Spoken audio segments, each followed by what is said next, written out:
गेल्या 2 दिवसापासून कोल्हापूर शहरामध्ये शहराचे आमदार राजेश क्षीरसागर संदर्भामध्ये एक क्लिप व्हायरल झाली आहे. क्लिपमधलं संभाषण ऐकलं तर अत्यंत गंभीर आरोप आमदारावर झालेले आहेत. वास्तविक सिटिंग आमदारांच्या विषयामध्ये 40 लाखापेक्षा जास्त रकमेची पैशाची देवाणघेवाण, तेही शासकीय कामामध्ये आणि कॉन्ट्रॅक्टराकडून, अत्यंत गंभीर तर आहेच आहे. परंतु कोल्हापूर शहराच्या आमदारांच्या विरुद्ध अशा प्रकारचं वक्तव्य होणं हे अत्यंत लांछनास्पद आहे. त्यामध्ये गोदरेज कंपनीचं नाव सुद्धा आलं आहे आणि माझ्या माहितीप्रमाणे गोदरेज कंपनीचं कोल्हापुरामध्ये एकाच ठिकाणी काम चालू आहे.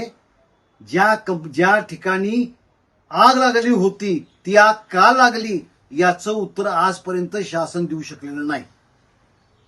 आणि अशा वास्तूच्या कामामध्ये 40 लाखाची लाच हे तर अत्यंत वाईट, गंभीर आणि शहराला बदनाम करणार आहे असं माझं मत आहे.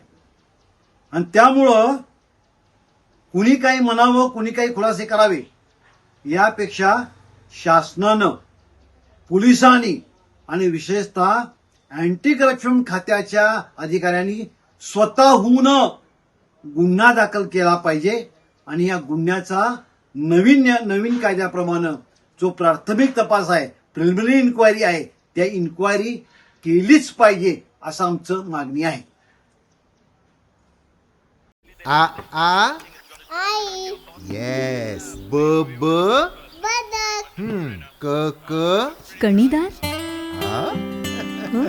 ख ख खमंग, ग ग गोकुळ तू हा. अगदी घरच्यासारखं. कणीदार, खमंग म्हणजेच गोकुळ तूप.